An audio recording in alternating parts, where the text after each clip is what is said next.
Yes, Gasheads, and welcome back to GasFanTV, the channel that keeps you locked in with all things Bristol Rovers.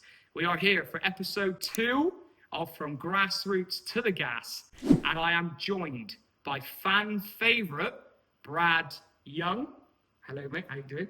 Welcome. Thank you very much for coming on. No, thanks for having us. Recently engaged, 4-year contract, and now on the podcast. What a Well, month I for you. was flying. Some summer. How are you? How was your summer so far? Yeah, good mate, nice. Went away, got engaged in Mallorca. Then had a week in Rhodes, so it's been good. Ticking over now, getting back in the swing of things and stuff. Fair. But yeah, enjoying it. Look forward to be back. Well, Did you have good weather in Mallorca? 'Cause I went to Spain. It was pouring down. we just missed that. So it was cloudy at times, but it was fair bit of weather. A bit better than the day here. Yeah, fair. Nervous as well when you asked the question. Was I? Weird feeling, isn't it? Yeah, it's a mad feeling. I was saying, I was all right during the day and she had no clue. And then when we went back to get ready to go out, I started to get a bit of butterflies. I don't want to explain it as a game day type of thing, and I was just starting to get a bit hyper and stuff. Yeah. She was like, "What are you doing?"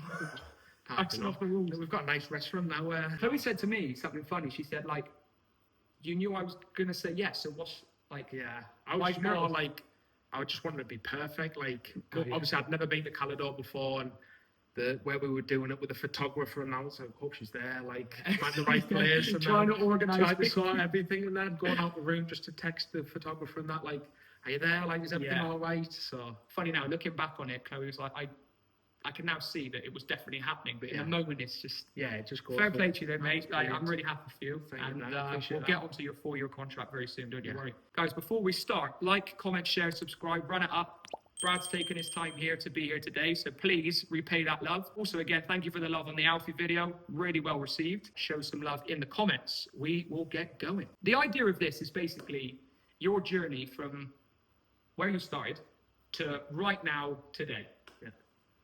How did you get into football when you were younger? Is it a case of dad, granddad loving football? Were you just really good at it? How did that come about?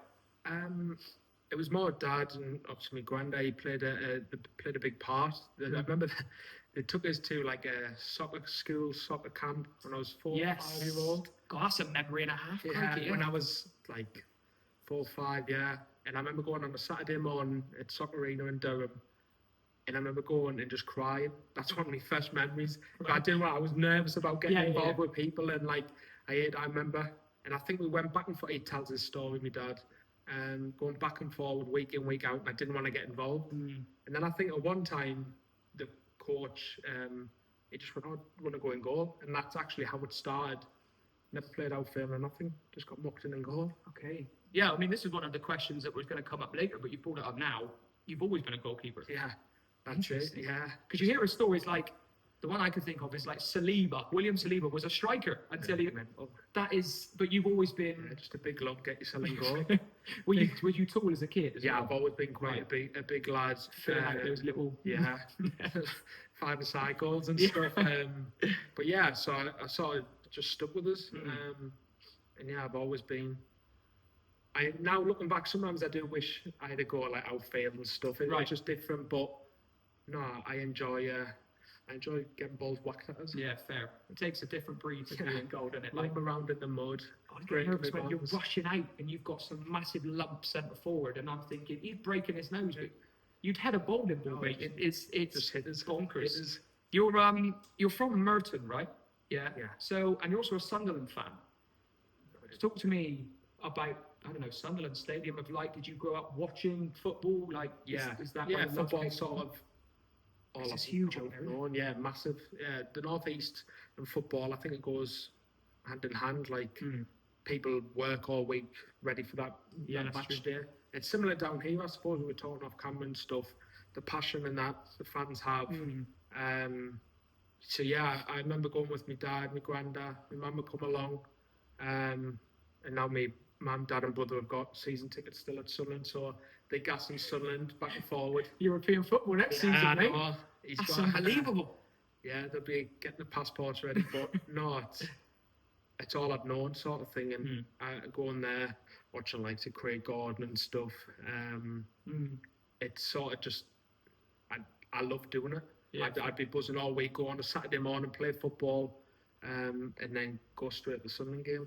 I love that. I think I always remember, you might have seen this interview off topic, but when Ben White signed for Arsenal, when he did that interview saying, I don't watch football, like I just play it. And that, I remember thinking that was really foreign to me. Yeah, like, it's strange. Really, like, a lot of people, I imagine, just get absorbed by it.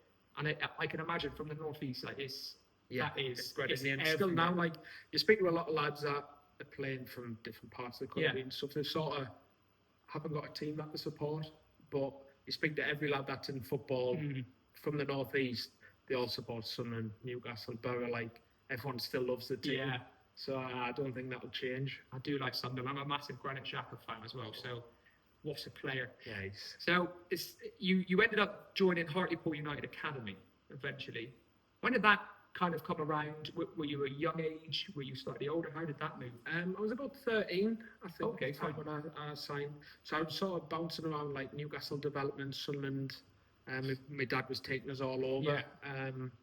And then we were just playing like Grassroots, Sunday League, football. And Hartlepool come in. I knew the goalie coach, Chris Harrington. I was going to his sessions on a Saturday morning and stuff, and he brought me in on trial. And yeah, just gone from there. So I had a successful trial period, signed, and then each year you sort of go and get your end of season reviews, whether you're going to get kept on another year. Yeah, we sort of just rolled through, got those 16s, and then they offered me a 2-year scholarship. So yeah, it's a bit different now. I think they were in the like the college program. Yeah. But at the time we were playing the likes of Scunthorpe, Doncaster, Burton. I think we played a few times. So it was not your Cat 1, Cat 2, as you sort of lower down. But yeah, it was an enjoyable period. We played some good players that have sort of fell out the game now, but we had a really good team. And yeah, it sort of moulded me who I am. This is something I wanted to touch on because for me personally, I don't know if it's the same when you're in the game, but like you say, playing from contract to contract year, am I going to get enough? I find that really stressful. Like you have to be on top of that. How did that help you going forward? That competitiveness of like, is that stressful? Or are you just playing as a kid? It was stressful. I think looking back at it now, like you don't obviously at that age you're still in school and things, so you can't sort of think, I'm going into full time. You sort of still having a knuckle down at that and think, okay, your GCSEs. Oh, mum and dad want me for that. Fair. But I'm grateful for that because it sort of not just let me focus on football. I've got a bit of both. Where each year I was going in and I was like, in 2 hours coming out of this meeting, I might not be playing in Hartlepool United Academy. Like I might be back to Grassroots, Sunday League. Like the dream could be over. As a kid, you think the dream could be over, sort of thing. But yeah, I was fortunate enough to get through that. But yeah, it's harsh, and I always say that now to parents that speak to me about the children going into academy football. I think it's such a stressful, hard, horrible nature. To be fair, for a young kid, obviously coming to that age, you want to be in the full-time environment. But for like you're looking now 7 and 8 year olds getting that, and I think the dream's over. 7 and 8 year olds, like I can imagine. But it's so harsh, and it's a difficult thing. I can imagine for parents as well. It's hard for them to see the child sort of stressing out, and for them as well, I imagine. Yeah, it's part of their lives. A lot of parents as well. They're like the sacrifices they make to get their kids to here and everywhere. Like I could also imagine sometimes as well, they're really hoping the contract comes because you want to have that repaid almost, right? And you did sign your first pro, 2019. Yes. I know that you never made a senior appearance while you were there because you got a pretty tasty move. But did you ever have any first team experience on the bench? Did you travel with the side at any point?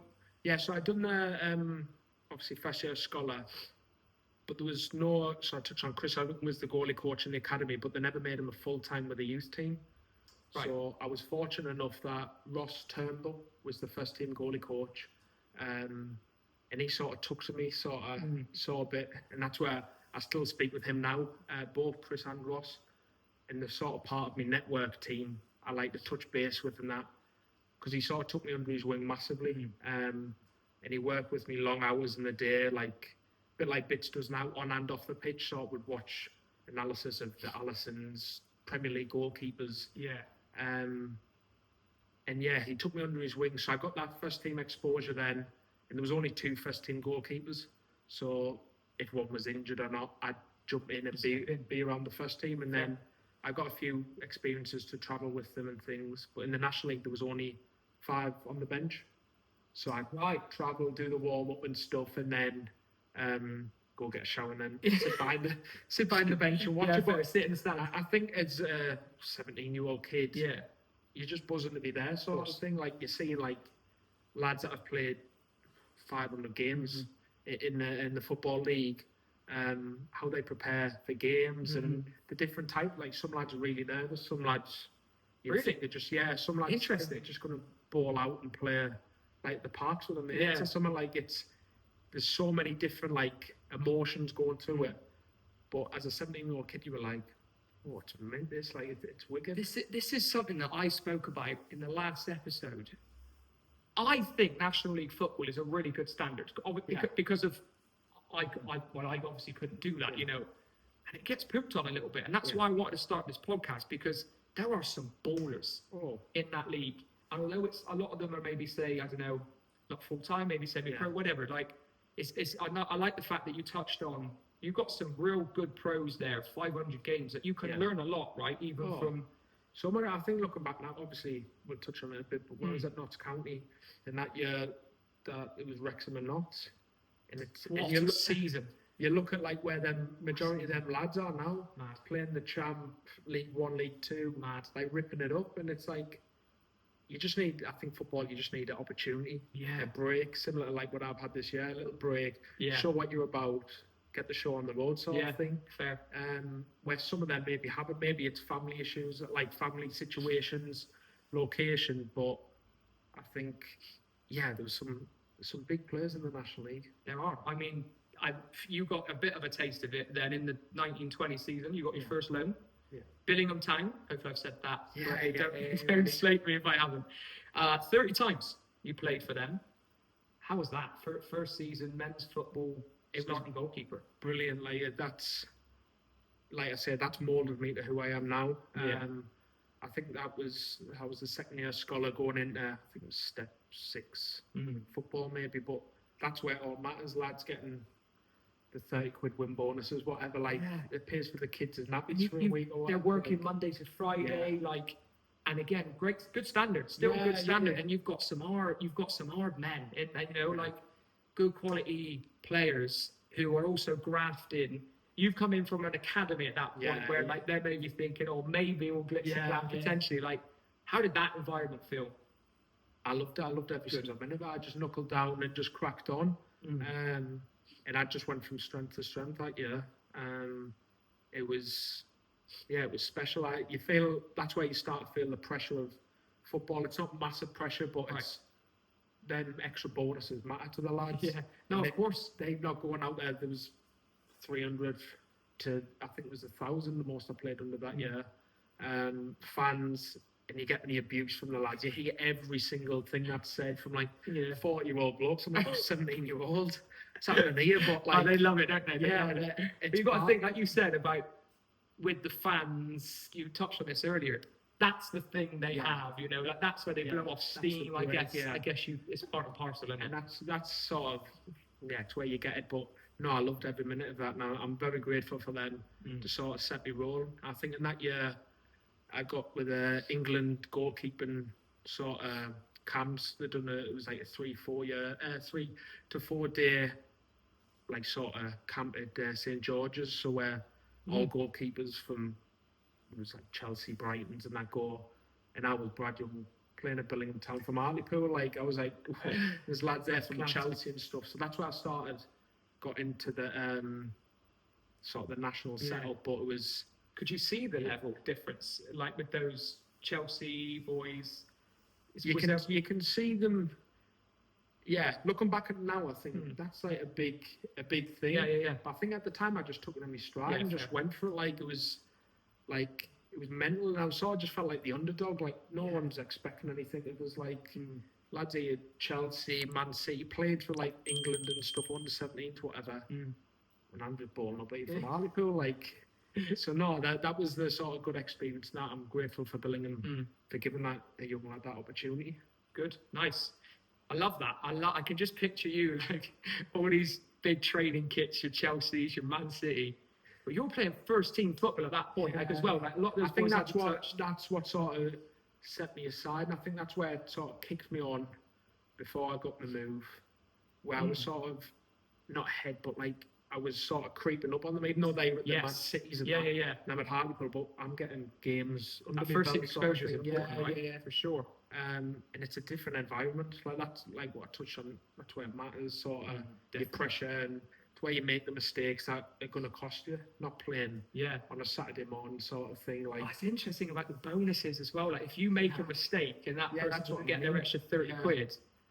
That can be like, I don't know if I'd like a big bricklayer coming up and having a word with you in the dressing room. Big boys, there's some big fellas. But no, I loved every minute of it.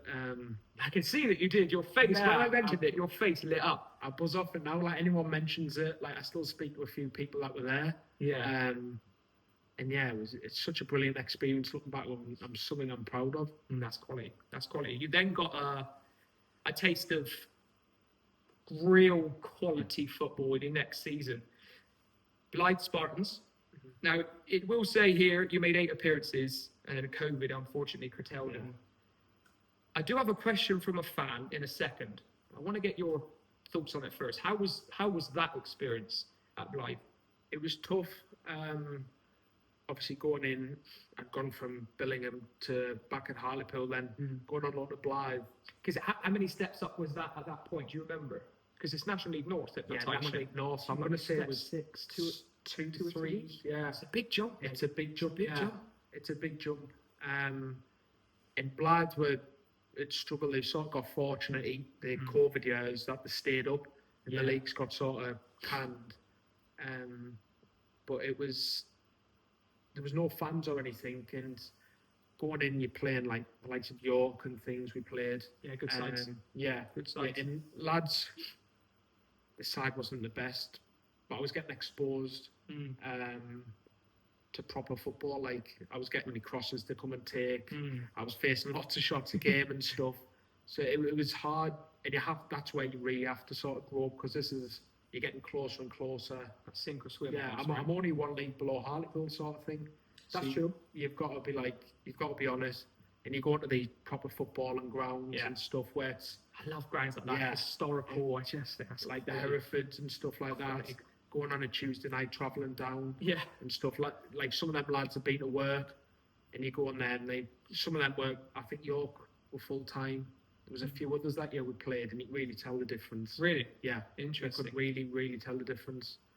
But it's another opportunity and something I'm grateful for. There's Mickey Nelson and Michael Barron were the managers, and they really took to me and give me that opportunity to go on and sort of said, you make a mistake, that's all right. So I think when you're getting exposed to that amount of shots and things, you're really going to learn on the job. And it's hard to not let it get to you, because I've got high standards in myself. I know when I've been crap. I know when I've had a decent game. And it was hard not to beat myself up. But I think luckily I still had that first team thing going into Hartlepool every day, training with Ross, would go through my clips and everything. And I could feel myself getting better. And looking back now, I was getting better massively. But at the time you think, all right, next time I'm going to try that.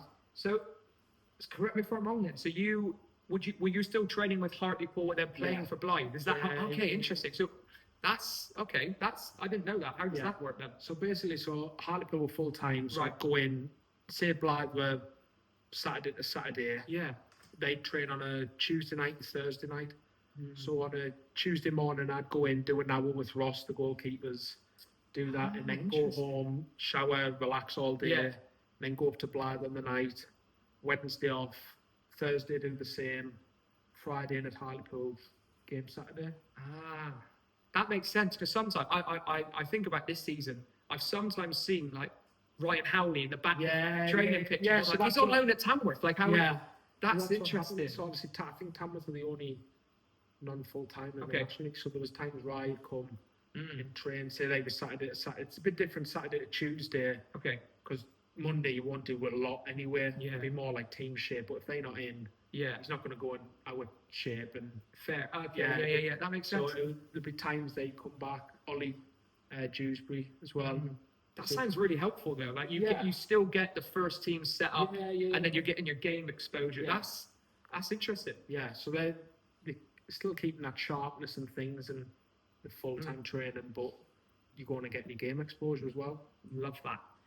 Here's the question then. Now, Could be anything. that was a good one. Is he liked you a lot? This comes from Andrew Gibson, a Blythe Spartans fan, right? How did you find your loan spell at Blythe? Because you came in at a really tough period for the club. You've already touched on that, but just to humour him, just answer that question for me if you can. So I don't It was get shouted at. no, it was a tough period, but I loved it. It was a good group of lads, but we were just a bit short for the level, I would say. Okay.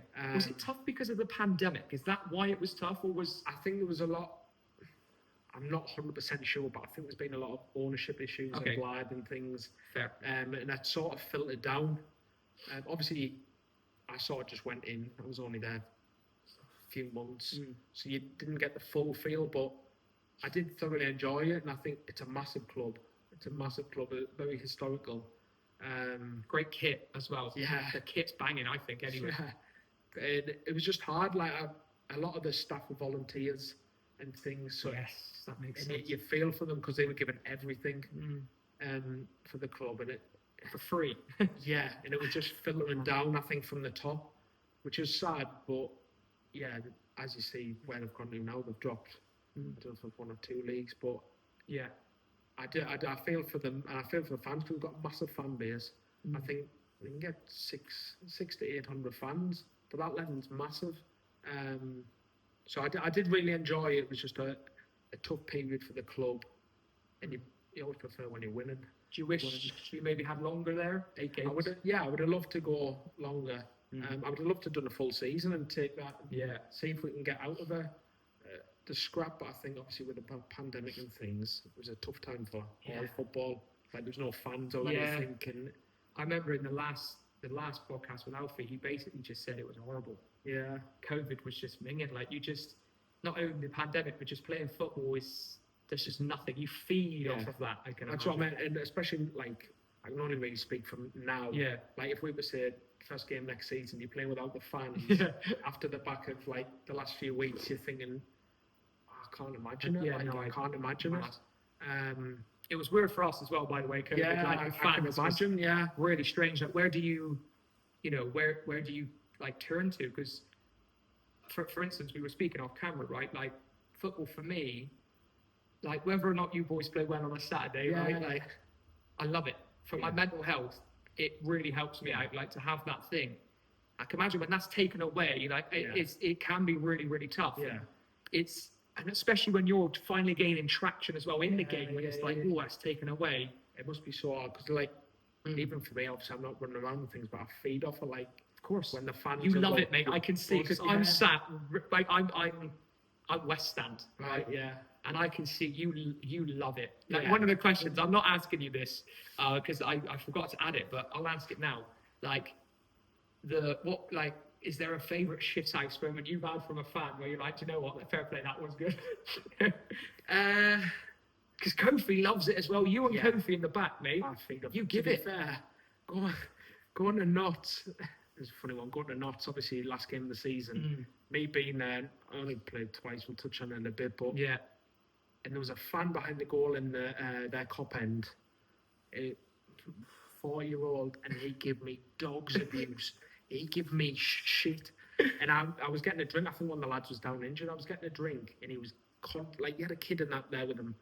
And I played twice for you. Yeah, why don't you And care? he said, no wonder you got released from Leicester. You shot. I'm like, whoa! And then he was going in. And I was like, all right, whatever, pal. And then after the game, I was still speaking to a few people I knew, and he walked past me, stood next to the bus, and he just put his head down. And I was like, oh my God. I love that. I'm like, I get taken, like, obviously it's part of it and that. But then sometimes they just, Yeah. some of the things that get said is outrageous. Bro, I think that's a bit where I'm like, you know, I'll give it back. Yeah, Like, of course. I'm Give not it a back. beast. Give it back. Like, if you're getting dogs abuse, as you said, like, why would you not? And it's not the same as you, right? But I remember a funny thing for me that happened. When I started all this TikTok and YouTube and Twitter, I'm a really positive fan. Like, I get bantered all the time. Like, you're ludicrous. Like, you're so optimistic. Anyway. And this one guy used to give me so much shit online, a lot, bro. To the point where I was almost wanting to message him saying, "Are you actually all right?" Like, you know. Anyway, I had his face on the account, bro. I went to the mem. He went, "Could you take a photo with my boy, please?" And I took a photo with his son. And I said, "Are you?" He went, "Yeah, I'm sorry." Never hear from him again. I was like, it's like, it's crazy. And then social media it's so funny, man. Like, it's mad. and I'm not tooting my horn there at all. No, but like, no. you get it worse than I do. But I just was like, some of the stuff people, I don't even think you know what you're saying at the time. Like you said, I played twice for you. Crazy. Mental. But no, I do buzz off that, like, giving a bit back to the fans. Yeah. Especially when, I think, was it Crawley, where you used to chip him later on. What a goal, mate. That's my favourite goal of the season. It's Not a chance. my favourite goal of the season. It's my favourite goal. I know that's controversial, but it's my favourite goal in this. Oh yeah, Kofi and all that lot. Macaulay away, banger. Yeah. But that goal, I don't know what it was, mate. It was the day after my birthday. Everything just, high. and it wasn't the best goal of the season, but it was my favourite goal of the season. I know that was your face then. I was thinking that one. Yeah, I mean, Kofi might have something to say about that. Again, Yusuf with Newport, Macaulay, Grimsby away. What a strike! But that was just my favourite goal. I don't know why. It hit like crack, mate. It was good. It was a great goal. It was a good day. We had some good days. Yeah. So even though you had a bit of a cut short loan at Blythe, you did impress, because 2021, you got a very healthy move to Leicester City. How does that come around? You were on trial, your successful trial. Yeah. How did that?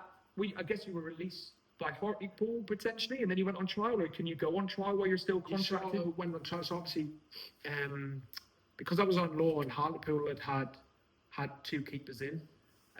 So I was sort of third choice, and I was still let to train. And then, fortunately, I had a few clubs interested, and I went to Leicester first on trial. And I went there, and the first team had just moved into their new training ground. And I remember pulling up in my Clio. And parked in the academy hadn't moved into the new training ground yet. Okay. So it was literally just the first team in this massive building. And I remember I pulled in the Clio in a parking spot, and you had Madison's big blue Urus over there. It was G-Wagon Central all over, and I'm like, oh, been out of place here. Imposter syndrome almost. Yeah. Interesting. Massively. So I went in, I met the goalie coach, Mike Stowell, and he took me round, and he gave me a little tour, and I remember Casper was in with the doctor in the morning.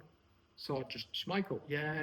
Big And he name. was the first player I met, I remember. Big name. And I was like, oh wow. Yeah. This is mad. And I sort of thought I was going there, maybe train with the academy, maybe a goalie session. Interesting. But I went out and I trained with the first team fully. And I remember doing a possession with like Tielemans and that. Sorry to interrupt you. What? Yeah. You've gone from an 8-game loan with Blythe Spartans. It was the maddest thing ever. to having your Vardys, your Madisons, your Tielemans, all just spraying it at you. Yeah. To be fair, I remember I joined in, it was like a little 8-man possession, and the goalies were on the end. It was me and Danny Ward on the end. I always remember this. And I got a pass from someone. It was a bit short, and Vard just come flying in and went to smashes. I looked at him getting there and popped it off at the side. Yeah. But he just come flying in, and he just gave us a smile, and I was like, oh, it's all right. Like, love that. Because he is one of them, like, he's had a sort of similar, obviously I'm getting nowhere near that, but like, coming to non-league and that, he was working, and like, he's just a normal bloke, like, Player mind. yeah, scary, but I just remember that, and I was like, this is mental, like. That must be so weird. Yeah.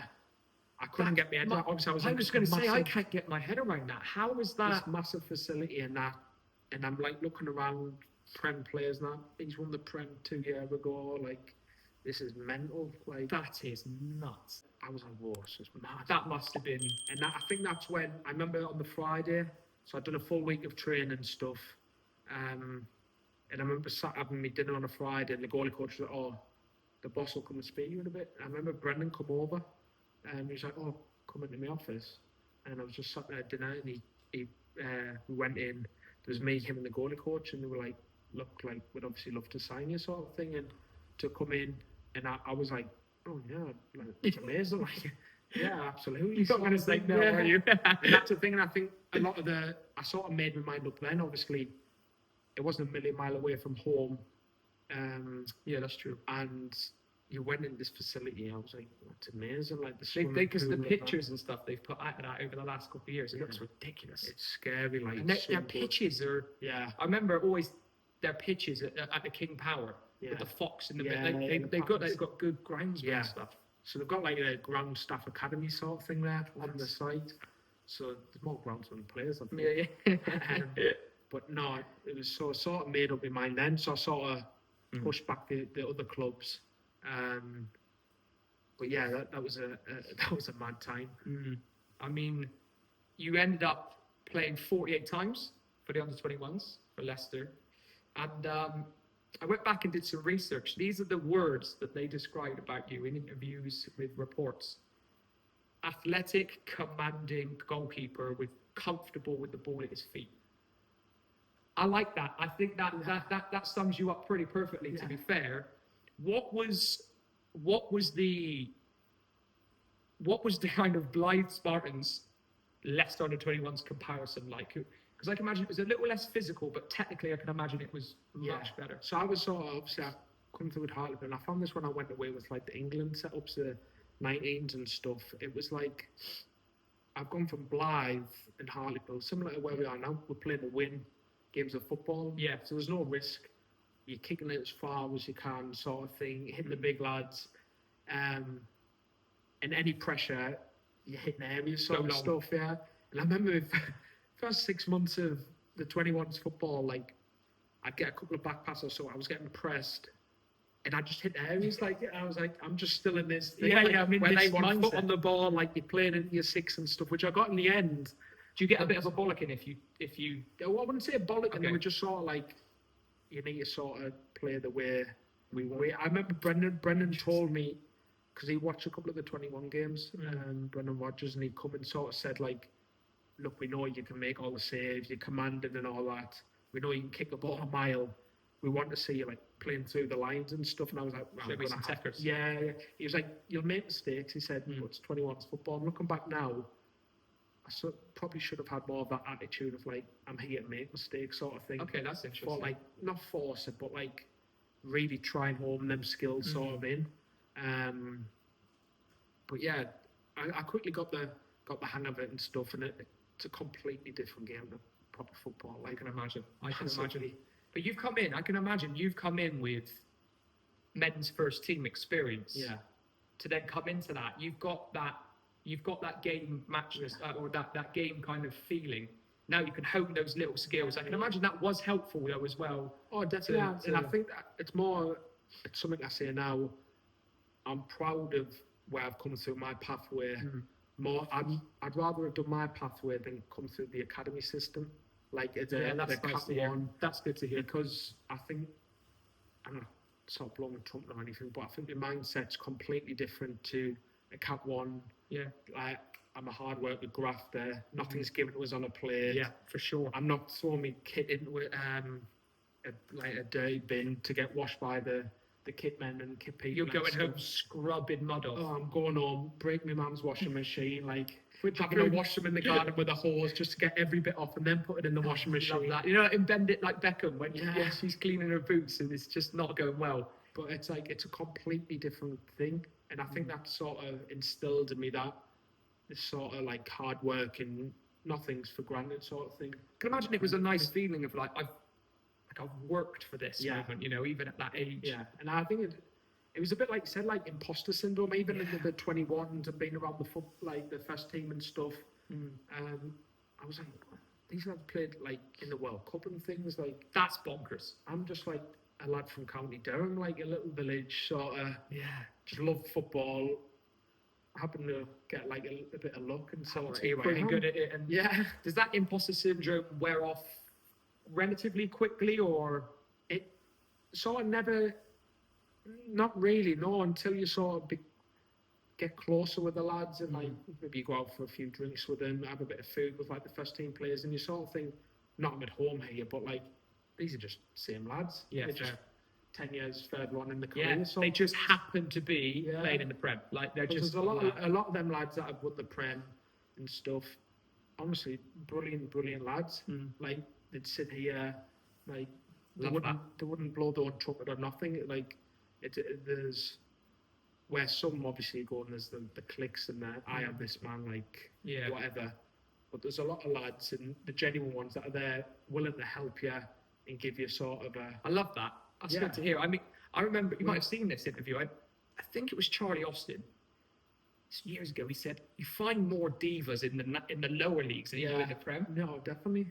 Really? Yeah. So interesting. There's like I think because a lot of the lads they're like they love football just as much as me and you sort of thing. Like it's.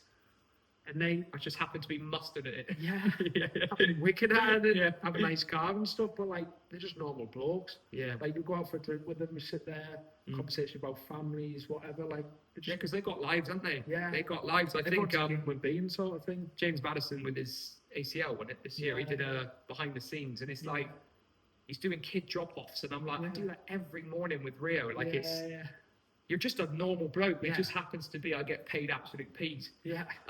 And you mentioned England as well. You played for the under-29s? I keep saying that. The under-19s. I said that behind the camera. You old git. The under-19s. 24. There's still a chance. Technically, you're under-29. But under-19s. That was real imposter syndrome. Right, okay.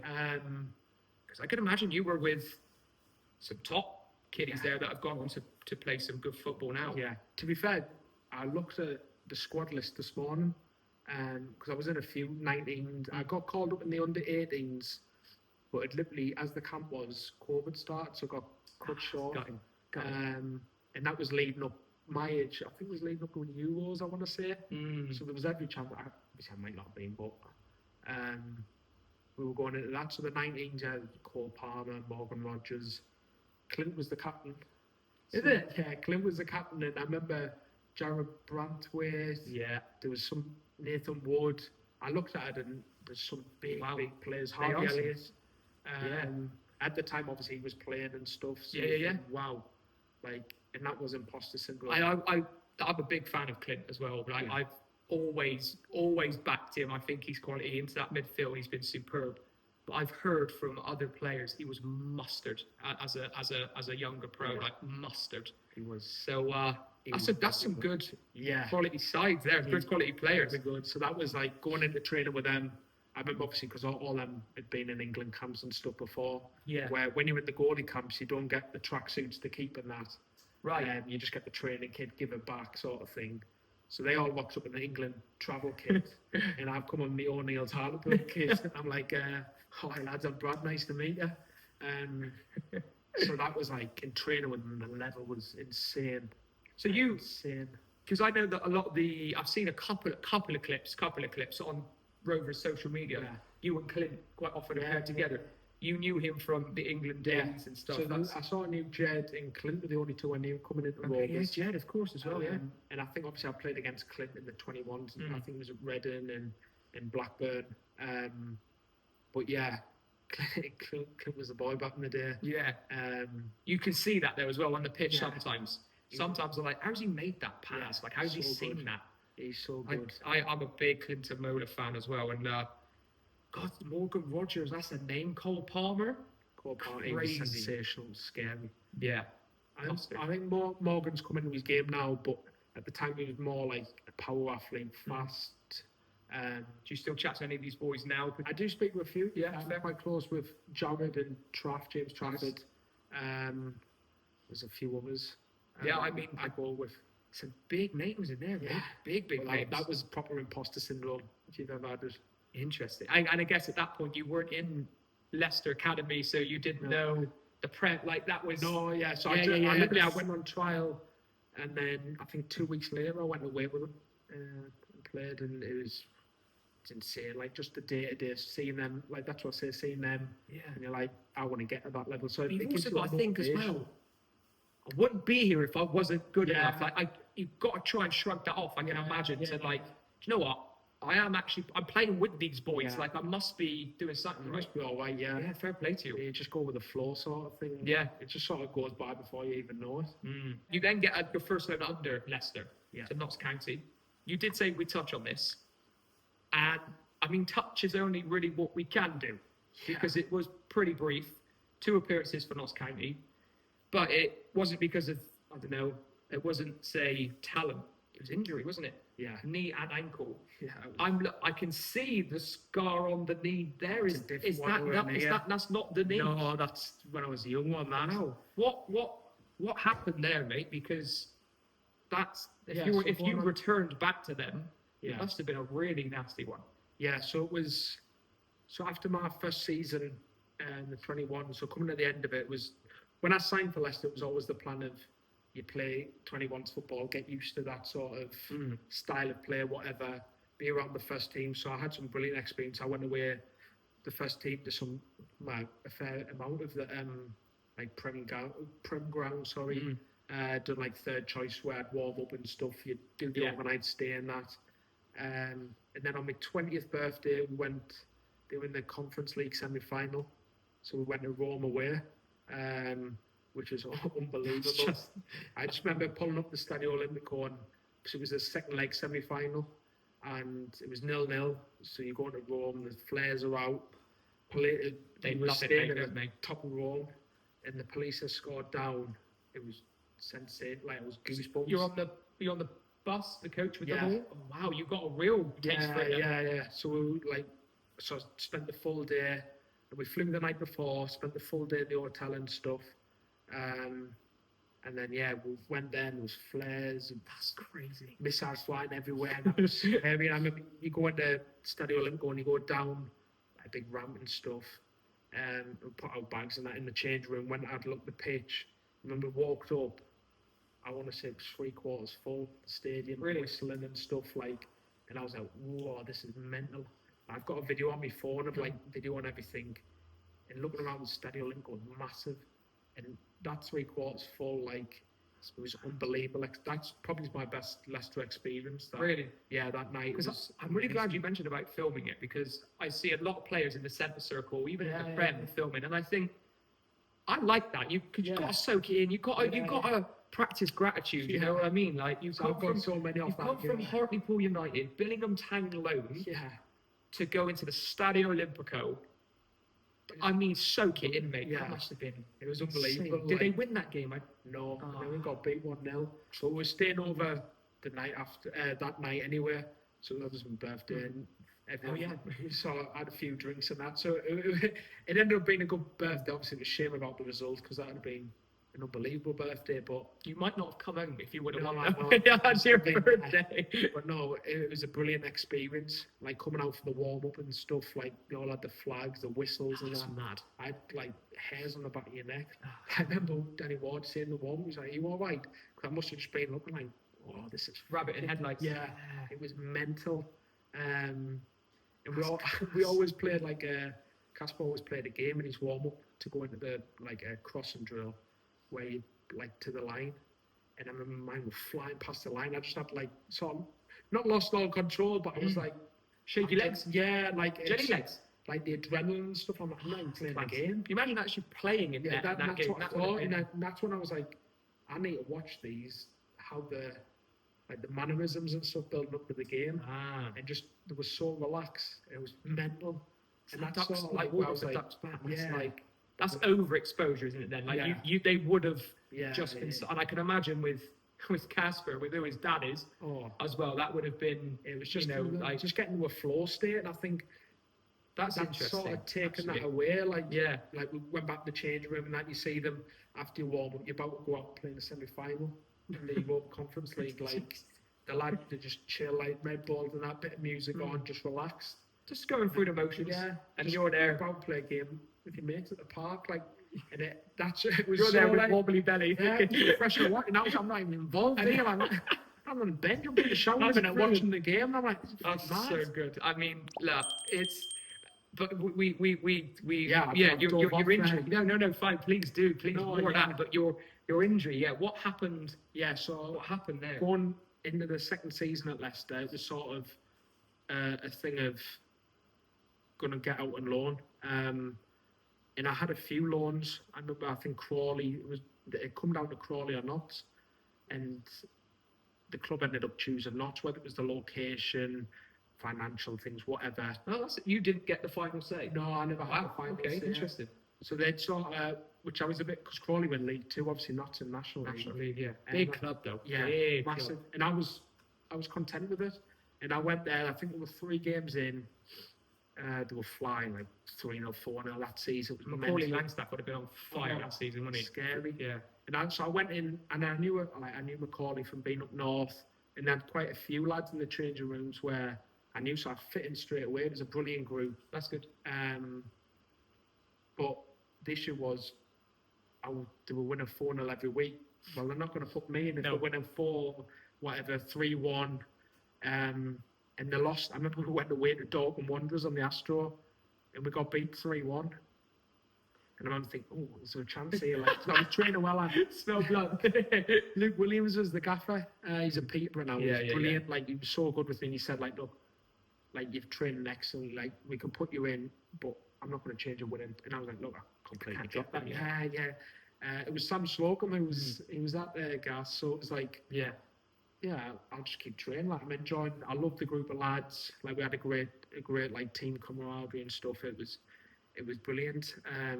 But yeah, so I played Coval in the FA Cup, and it was sort of a local derby, and we got beat 3-2.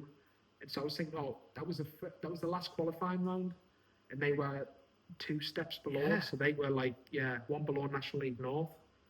So we were like, this will be a tasty game, because they brought like 3,000 fans. Really? Yeah, they had a right Wow. goal. Yeah. Fair play. So that side, the Gas side, that was all full of Coalville fans. We got beat 3-2, and I was like, I'm never ever going to get in now. Like, the first game. And that's probably where that fans give us a load of abuse. Yeah, you remember. And anyway, Never forgave we you. went on, and when I remember we beat Wrexham 1-0 at home. And that was buzzing for lads, because you're with them all week, you see what you're working to, and the goal was promotion. Be like, personally, I need to play sort of thing. And then we played in the FA Trophy, we played Chorley at home. And we always played a high line, and the ball come over the top. And I've come out, whether with my should have been sent off or not, I think I got the ball. And I sort of put my right leg up to clear it. And Connor Hall, the striker, he's a big lad, and he come flying in, spun me around. And I remember getting up, and my ankle was massive. Yeah, the swelling straight. And they were wanting to sent off in that. So I've stood up, and I'm like, fucking my ankle, like, this is mad. Stayed on, they had a free kick. It went out for a goal kick to us, and I walked over, and my ankle's huge, like, this is my bum, like, I'm not coming off. No, yeah. So I think that was the 50th minute or something. So I played on, and then the next day I was like, oh, side of my knee feels like I've got a mad bruise on it. My ankle's up like a balloon. I'm like, my knee, like, something. Anyway, a couple of weeks, we tried to rehab it. I went out on the grass, because once the swelling started to go down, my ankle felt all right. Okay. And my knee just felt like a bruise. So they were like, oh, it'll be bone bruising, sorry. Went out on the grass, and I remember passing the ball, and the only thing I would describe it as is if you have a flexi golf shaft, someone swung, and I was like, my knee. Yeah. And I went back, and Leicester brought us back, and they scanned it, and I'd torn my LCL on the side of my knee, and they scanned my ankle, and I'd ruptured all the ligaments in my ankle.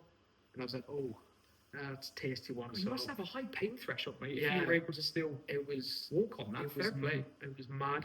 So yeah, Leicester were like, look, it's a good 3-month rehab.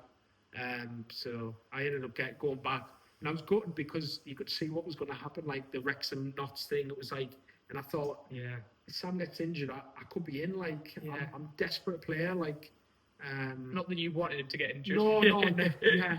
But you Or want like, to taste yeah, of that. a loss of form or anything, and I'm like, one of the best I want to seasons do, as well, isn't it? yeah, I want to do well, and obviously, I wasn't best pleased with my 2 performances. Obviously, we won the FA Trophy game, but like, I'm thinking all these things are fucking shite. Yeah, I wanted to put it Yeah, right. I want to show like what I'm about, because that's not me. Like the Corville stuff and that, like we got beat off team 2 leagues below us. So it's like, yeah. So that was unfortunate. But I went back to Leicester, rehabbed it, and I got back fit, played a few games at 21s, and then we sort of back in the first team thing. Travelled around if there was an injury and stuff. I was sort of like 4th choice. So I'd train with them. Yeah. Get me games at the 21s. Come back in. So yeah, it was a tasty injury. Yeah, fair. I mean, cool. I mean, that is. I just can't imagine you like walking and running on it as if like you must be artist now. Is this because you're from up there, mate? Like, yeah, No, it was, I think as well that was the thing. Like, I just wanted to, because I wanted to do well. I was like, oh man, it's just a bit swollen. It'll be all right. you never try and assume the worst, Yeah. right? Yeah. And I think the adrenaline and everything as well. It wasn't really till after the game and I sat in the dressing room and I was like, this is like, this could be game over sort of thing. But yeah, it was unfortunate, but obviously I was buzzing for the lads and what a way they done that, yeah. Yeah, I mean, I can imagine as well in Leicester there was a few options for you to go on loan, etc. 2024 comes around, you then go back to Boyhood Club, Hartlepool on loan. How did that come about? I can imagine you jumped at the chance to go back to where you started potentially. No, definitely. It was sort of a sense of frustration as well. So after the season with Notts, Leicester got relegated that year. And it was in the Championship. So going into the Championship, of course, it was like a thing of so like Dan Iveson, Daniel Ward, Jakob, and the signed Mads. So there's 4 goalkeepers there ahead of me. So I'm like 5th. So I was thinking, I'll go back out on loan here like that. But Leicester weren't letting us go anywhere. And I think that year, because we're in the Championship, you can do emergency loans. So like, I had in that season, I think there was 12 loans that come in for me, and they all got rejected. So I ended up playing for the 21s all year. So I was sort of a 21-year-old playing the 21s. Why did that happen though? What's the benefit of you not going on loan if you're 5th choice, as you said? This is the sort of thing. Obviously, I'm not sure. Yeah, and that's where I sort of, looking back now, obviously, it sort of stalled my career. Because like I said earlier, that I was playing man's football, they still in like the 18s, going into 21 sort of thing. But then all of a sudden these lads are out playing League 2, then they're in League 1. And I've gone from playing National League North as 18-year-old to being a 21-year-old playing in the 21s football with a bunch of 16-year-olds that are like coming through sort of thing. I couldn't get my head around it. There were some tough times, to be fair, that year. Obviously, looking back now, I think it was, like you said, about your mental health and things. There was a lot of days, I'll be all open and honest, where I've gone back from training. I was living by myself at the time in Leicester in an apartment, and I was low, like it was tough. And I didn't know how to reach out. I just wanted to go sort of get me, I just felt like I completely stalled. And I was thinking, I'm 21, next year there's another group of keepers going to come in and get that loan. So I was sort of, I was in not a dark place, but I was down, and I was thinking, like, I could be scraping around. Like I said, like, if I didn't come in this year and play for the Rovers, I might be in a National League sort of thing next year. This is something that, we spoke off camera, right, that you see our content, you see what we say about you, the players talk about it, etc., right? And I mean, Neil, negative Neil, he's quite often, you think, bloody hell, mate, come on, let's have some positivity. But one thing he did say that I thought was really interesting was exactly what you've just said. You coming in this season didn't save your career, but it's established you now as an EFL footballer. Because you may have dropped down to the National League, you may have gone down, but you've come in, you've staked a claim. We'll get to your 4-year contract as well. But that's the opportunity that I can imagine you wanted at Notts to prove. Yeah. Do you know what? I am here and I can do that. So I can imagine that was hard having that taken away from It you. was at so that time. hard, and that's the thing. Like I was thinking about 2 years ago, I was playing man's football. I've come in, I've sort of not. Obviously, I've done the first year like was agreed. Then obviously, I've had a loan move that it didn't work out successfully as playing time, but I've learned a lot about being around a group, wanting to go for promotion and things, and I've been around Leicester's first team and stuff. So I'm getting that exposure, but for my own development, I didn't want to just be the training keeper. Yeah, no, I can imagine. Brad can do a job, go on, get Brad involved, he can stay around the place, like, and that's what I sort of become. Yeah. And that's not what I wanted to be. And so yeah, that season was massively frustrating. So that whole season, you were 21s, and then it was the next season you went to Hartlepool again. So it was, so I went to Hartlepool, and again I had a few you could argue, well, there was a few league clubs in for loan, and again they got boshed, and so bizarre. I wasn't going anywhere, and I remember it was deadline day, and I think if it was anywhere else, I'd have been like, because I was going back to live with my mum and dad. My girlfriend at the time was up there, all my family, all my friends. Right. I'm just going back to be that 17, 18-year-old kid that just moved to Leicester sort of thing. And on deadline day, I remember the night before, I had a few calls with the goalie coach who pushed all the loans hard to get me out, because he was like, this is what you need, like, whatever. And so basically, I come in deadline day, and I had a call off my agent on the morning, and he said, I think this one's getting canned as well, like, they're just being sort of clever with it. So I remember I walked in at breakfast and I had a right face on us. It was just Jakob, Dan Iverson, and the goalie coach was sat there just having a coffee. And we're like, what's up? And I'm like, oh, it's another one, like, my head's gone, like, so my head was on Mars. Because I just want the opportunity to go and play football. I don't know how many more training sessions I've got to do. Sort of like, what I'm done in a year, my contract's done. I'll be going to. That's so true. Anywhere. This is a big year for me. This is massive. Like, I've had league opportunities turned down. I had how many last year turned down? Like, where's next for me here? And anyway, the goalie coach went, and he spoke to a few people, and it come around. And it got done about 5 o'clock on the night. But anyway, I just went straight back to my apartment after training, packed up all my stuff, went back, lived with my mum and dad. And it was, at the time, I was like, oh, this is like brilliant. Like, I'm going back to the club where, give me the opportunity, give me the pathway sort of thing. And I was looking forward to it. So yeah, and I went in. There was already Joe Dixon and Adam Smith with the two goalkeepers. And I remember I signed on the Friday. The Saturday, Joe done his knee and got injured. So I was in the stands like, oh, fuck, no, this looks shit on me, sort of thing. I've signed yesterday, like this morning, whatever. And he just went down with his knee. Passed someone a 20 quid saying, oh, I went in and Smudge Adam Smith played a few games. And then I got in. And like you said, nationally tough. It's a good league, mate. I made my debut against Forest Green. I played against Jed, and it went well. I'd done well, and I was thinking, oh, here we go. But the one thing I learned in this loan was one game's completely different to that game at the time, sort of thing. Not that I thought I cracked it or anything, but I thought, oh, this is all right. Like Forest Green, to be fair, were quite a football-and based team. Yeah, they try and play a bit. Like a nice style of football. And then, but as the weeks went by, you get them battered with crosses, like just chaos, pure chaos.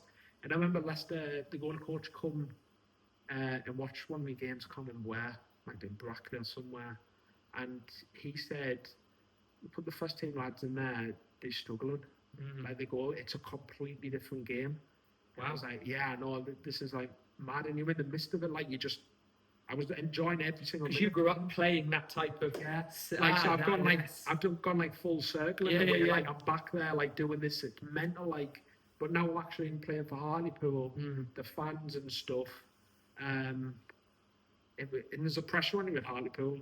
Like I said, it was weird because a lot of people find it tough playing at Victoria Park. I found it easy with the fans. And Okay. I don't know what it was, but I had like my better games at home, and I seem to like not struggle away, but there's times where you're like, oh, like away from home, and I couldn't get my head around that neither. But yeah, it was an enjoyable experience. I think in the end, it comes short.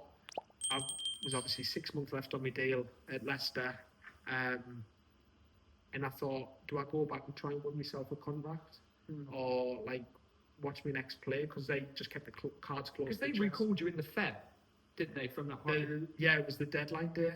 So yeah, you played 12 games up until that point, and then you went back again to Leicester. Yeah, and I wasn't opposed to it massively. Okay. Because I thought, like, obviously Rude was in as manager, and I was like, do I go? It was sort of my choice in a way. If I've got looking at the bigger picture, so I went worst case scenario of, well, I'm at Hartlepool, where's my next step? Where if I'm at Leicester, where's my next sort of step from that? Like coming down the ladder sort of thing there. So there was a bit of thinking behind it. So I went back, and sort of just time went by there, and I sort of went out on a not a wing, but yeah, we just sort of trained. I enjoyed the experience, obviously being back around them. They were a bit in the Prem at the time, that environment and stuff. But yeah, then I think the time come to the end, and I was sort of grateful in a way it was sort of done. Yeah. I think I touched on it when I signed my contract. I'd lost the love for football. I was going to ask you this flat out, but I feel like you've touched on that. It's crazy to me that as fans, you never sit. I never knew loans rejected. You wanted to go, like, just give me a chance to play, and it wasn't happening. Is that what you meant about when you come to Rovers and finding that love again for it? That's what you're alluding to. I think being in, I'm not going to out anyone or anything, but I think being in that environment, people have put themselves on a pedestal in a way. Okay. And they look after themselves, but I need to look after me. Of course. And I was trying to do what's right for me. Yeah. And I was sort of being restricted of that. I couldn't do it. Sort of let me out, let me go see, but I couldn't do it. And yeah, it just got to a point where, like I said before, I was going back to the apartment in Leicester and stuff, just thinking, like, is this what professional football has been? Like, I've dreamed of this as a kid. I'm not enjoying it or anything. Like, I love being around the lads, like the banner. That's all over. I'm all over that sort of stuff. But like, I want to play. I want that feeling on a Saturday, and I want the pressure, or even like earn part of the season not playing. I want to feel though like I'm a part of a group that's going out there on a Saturday. Yeah, I'm not playing, but I've given everything this week to help them go out. I'm supporting them 100%. Anything they need, I'm there. And I'm sort of that was gone, and it was just like, the Leicester, the probably the first year I loved the first year, but then the 3 years after that sort of thing, it just sort of, it wasn't me in a way. Like, I just didn't feel, not that I wasn't like looked after or stuff, but I couldn't get it across that I had aspirations to go. Like, I'm not just a lad that's going to stand in front of the lads having a shooting drill. I want to go and have my career sort of thing. And I completely get, like, I'm happy to go, want to do a shooting drill, but it's not sort of, I don't want this to be my career doing the shooting drill. I don't want to be the third choice. Yeah, it's hard. No, I get that. It's hard going out and, like, when you want to go and play and everything, but they not sort of, I just become stuck. Sort of, I always describe it, not probably right, but like cheap labour in a way. Like, I'm not on stupid mega money, like I'm not, but I can do a job. Like, Brad can join the small side of game, and he's not going to ruin the session really. Yeah. Like, you're not going to, and he'll do all the shooting and that, because I love it. Like, at the end of the day, I love being a goalkeeper. But then, like, in your head, you're doing it and you're thinking, like, I want to be like the number one who's going in, like, we've just done the match prep. Like, that wants to be me, but I want to be that guy. I'm not going to be there being a 23-year-old, just diving around, like, for the sake of it sort of thing. So I have to be selfish. Yeah. Because if I wasn't going to be it, you just get stuck. So, and look, at the end of the day, that's coming to the back end of your career, hard buzz off it. Yeah, like, fair. Yeah, like, because you're still part of it, but I didn't feel, like I said, fully part of that. Like, I wasn't around the lads.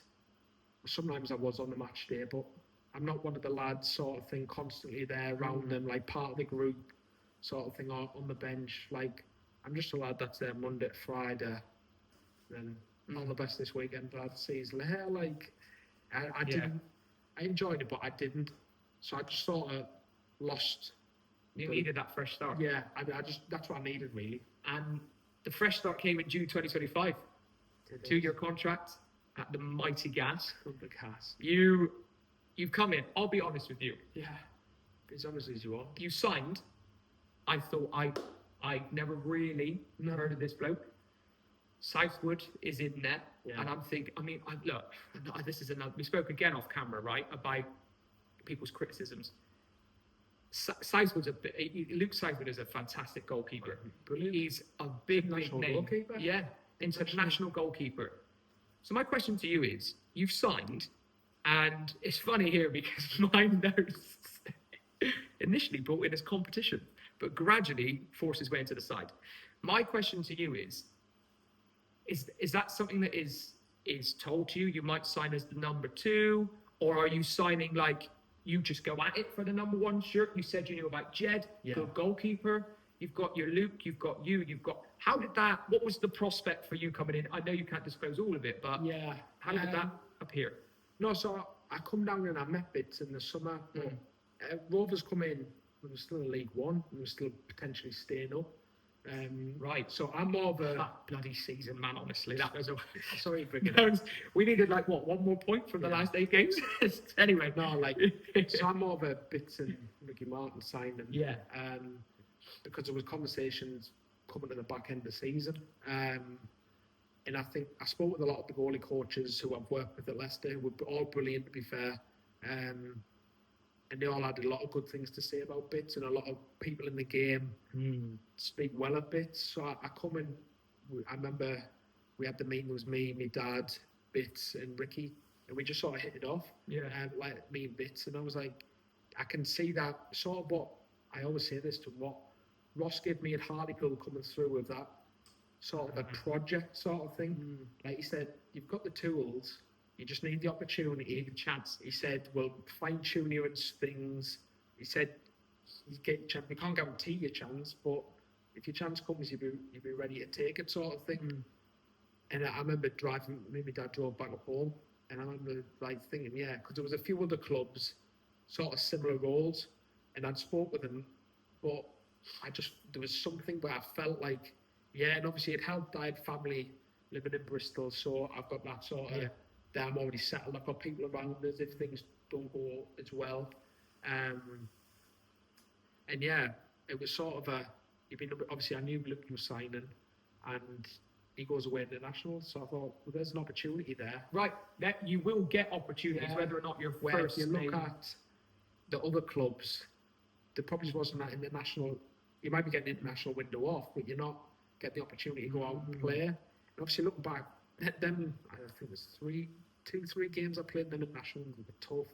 There was so much hard because you're coming into the unknown and you're in and out like you're hot cold. There's no fluidity, no rhythm, and that's what a lot of the fans at the end of the season were like, what happened from I think the MK Dons at home and Aki away, like to now? And I was like, I just didn't have the rhythm, I didn't have the confidence. I'm not. Yeah, I mean, you can see that, you can feel it. Yeah. Other players, it's not just goalkeepers as well. It's other players. I remember when Fabrizio took a while to bed in because he's getting used to the rhythm. Like and this is something I think is important as well. Like, you play 2 bad games and fans are right on you. Like, you've got to give people time, man. Do you know what I mean? And goalkeeper is, like, I can imagine it's a lonely place sitting there watching people play, and you're like, wow. It's hard, especially the MK Dons at home game, because we're in the game till the last 8 minutes, was it? And it just went, battered. And that's what I mean. So it's like, I knew there'd be opportunities to get games in. Yeah. It was just obviously, like I said, you don't want a goalkeeper to get injured. No, of course. Like, if anything happens, there's a chance there. And I just felt with Bits, like I said, we hit it off. And yeah, look, he done what he said. He's he developed me. We spent a lot of hours on the pitch together, spent a lot of hours off the pitch together, like going through analysis and details in the gym, just fine-tuning everything to get me ready for the opportunity. And the opportunity came, and I mean, when you came in, Stopford away, wasn't it? When you really came in, I remember doing this. Yeah. Brad, what? And I thought, is Luke? And I remember thinking in the moment, I think Evans is just, he's mixing things up now. Yeah. We've been, 10 losses in a row. Yeah, all right, got a good point away at Crewe. By the way, finish from Morton, by the way. What a lovely strike that was. Or just the anticipation. Anyway, you've come in. I can imagine those first 6 months were really difficult. Yeah. Maybe you're prepping yourself and stuff, but you're chomping at the bit. Like, I wanna play. And I'm not tooting our own horn, but we're a flipping big club, mate. We're a massive club. And to start for Bristol Rovers in net, mate, I mean, you look at the last keeper that played for us, that got us up, you're looking at James Belshaws. These are good quality keepers. Yeah. Like, you get your chance, Salford away. I don't want to know the ins and outs of a team talk or your changing room stuff, but how does that happen? Are you told 2 days before, a day before, an hour before? When did you know I'm coming in? And what did Evans really say to you on the table? I knew I was starting. We got the ground 1:15, I want to say. Okay. He was like, go out, have a look at the pitch. And I come in, and I wasn't sure because there was whispers going around and about keeper coming in. Okay. Barrow and stuff. All this. And then like there was stuff coming out, and I was like, hold on a minute, I'm here. you're going to bring a keeper, Yeah. but I'm here, like, ready, like, sort of thing. So I spoke with the gaffer as that was circulating a couple of days before, and he was like, obviously, we love you in training and stuff, but we're in a massive relegation fight. You haven't got the background sort of games. And that's, again, I went home and I was like, fuck me. Yeah. Here we go. This is like Happening again. Yeah, sort of thing. I haven't got the games, so Because I'm not getting a chance here because we were... I can imagine he's almost saying to you, like, I love you, bro, but how can I trust you? Because you don't have the CV. You don't have a... And that's what That's tough because you haven't had that chance because of Leicester. Yeah, wow. I've seen it in training and stuff. You've got quality and stuff, but in the heat of the battle, when it's all going off, like, you haven't got that experience sort of thing. And look, it'll come, but... And I was like, when's this going to come? Like, when am I going to get this? But here we go again. That's when I thought back to, like, all the times of rejecting that. Even if you just go and have it, like, I said, the 12 games, the 8 games, you're still getting games, and then it's just racking up. So anyway, that was during the week, and then we got the ground at Salford, and I come back in from looking at the pitch, and I was sat, like, here, and the gaffer was sat up there, and he just leaned over, he's like, are you starting? I thought, oh, it's on. And he went, aye, all right? I was like, yeah. He was like, just let you know, like, the stuff going around about the keeper. He said, like, just go and do what you do. I was like, oh, it's on, yeah. I went out, we got beat 1-0, but I thought I was all right. No, you played well. Yeah, you played well that game. I mean, that's the eye test that you played well. That's football stats. Yeah. We've both mentioned about stats sometimes as well, that they can be a bit misleading. You played well. You played well in that game, and I remember thinking, fair play. Like, you didn't look out of place, and I can imagine your reaction to him saying you're starting. You backed yourself. Yeah, I just sort of went like, look, it is what it's going to be. Like, I'm going to go out there. I've done the work for the 6 months. It's a bit different of not playing when I was at Leicester. I was going in early mornings, doing bikes before training, doing my extra gym, like everything, doing extra analysis with bits.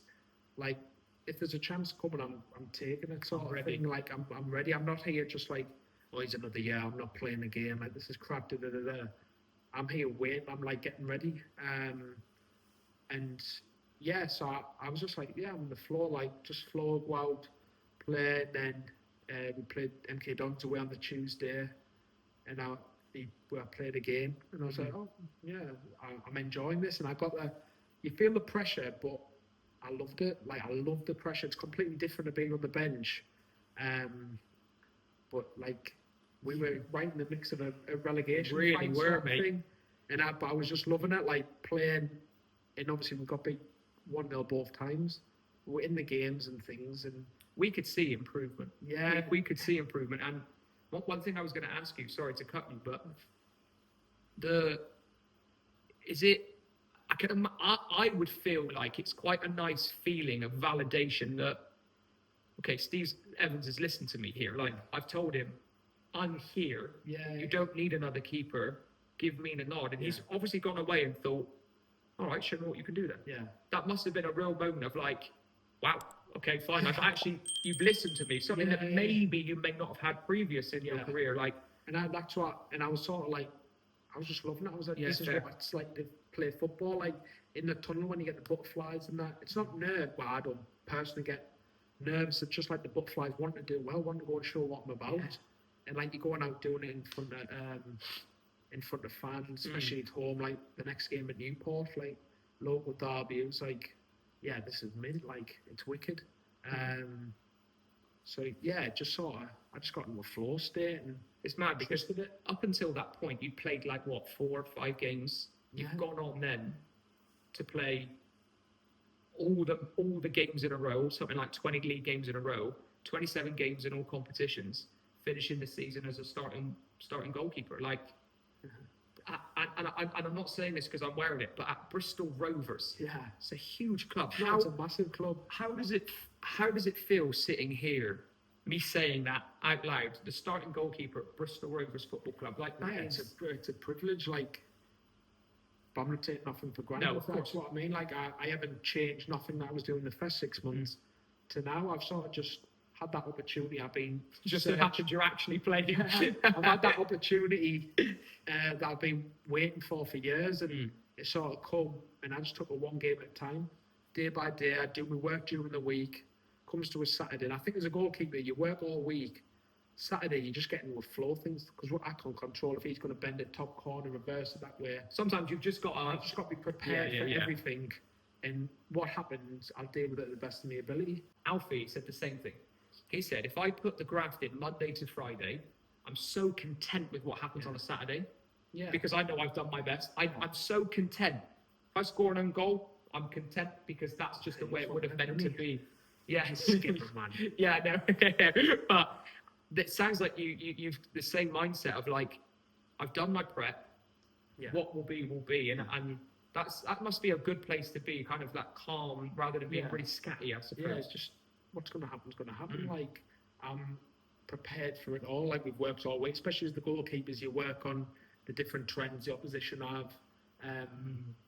So you go into it, and like the amount of time, like I've said this in our goalie meetings, like the amount of times we've worked on it during the week, and then it happens on a Saturday, and it's like you're at the quarters, like what's happening, all the movement, and that, and you're seeing it, it's like, oh, we've done this all week. Credit to the staff, though, I guess. Put you in that's that what I mean, and that's like we're going back to signing like bits and taking all the goalie coaches' recommendations with bits. Like, he's been magnificent for us, and obviously I know I sing his praises a lot, but honestly, he deserves you do, it, but because that's really great. I've worked with, obviously, been in England, Leicester, Hartlepool. I've worked with some amazing goalie coaches, and I've had brilliant relationships with all of them. I still speak to every single one, I think. But I have to say, like, the way I've felt in the games, second to none. Wow.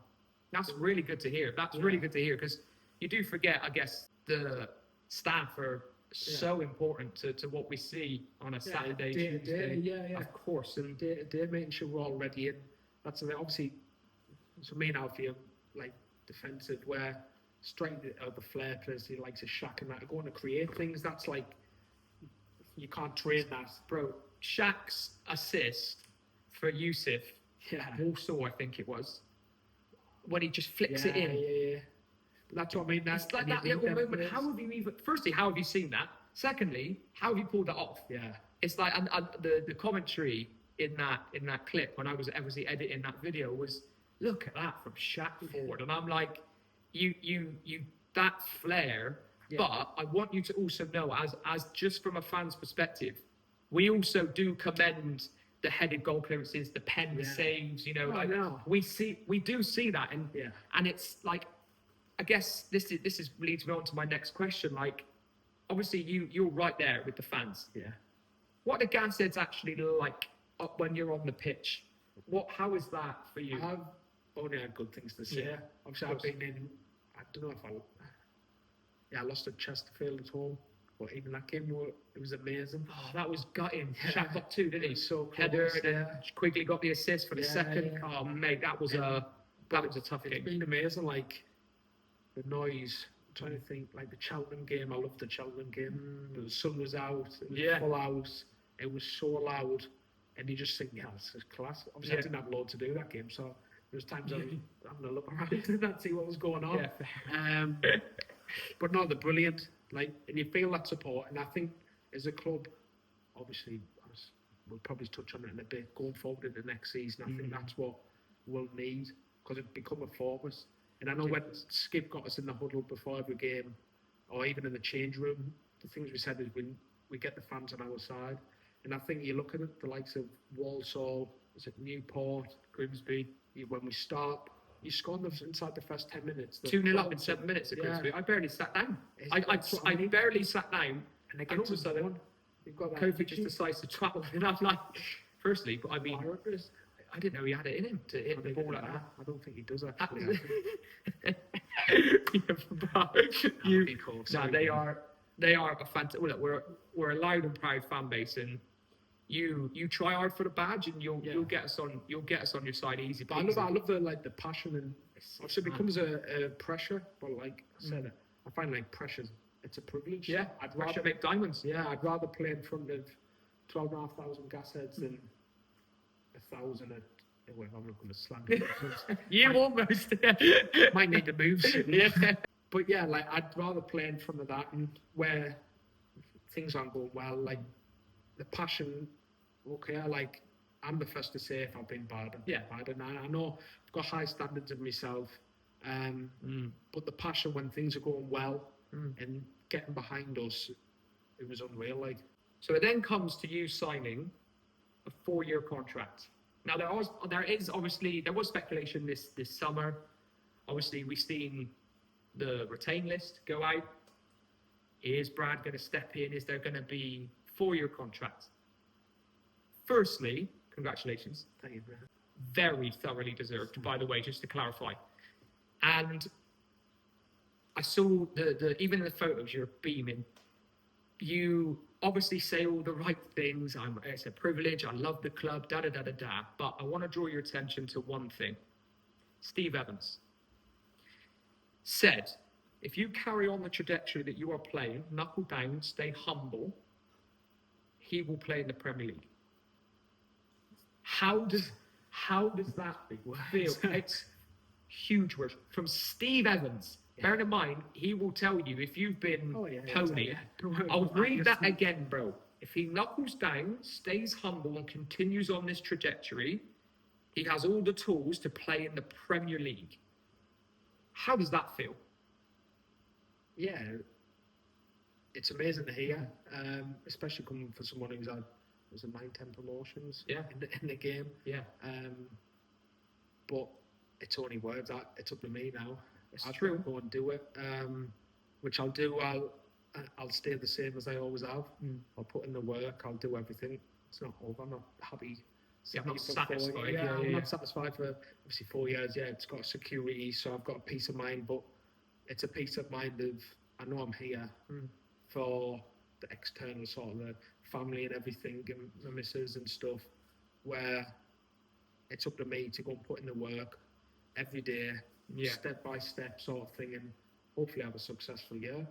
But a successful year is not going to. I'm not down in tools or nothing. No, of course. I'm going to graft, and I want to get better. I want to have a successful year with personally and as a club sort of thing. I want obviously the promotion that everyone wants.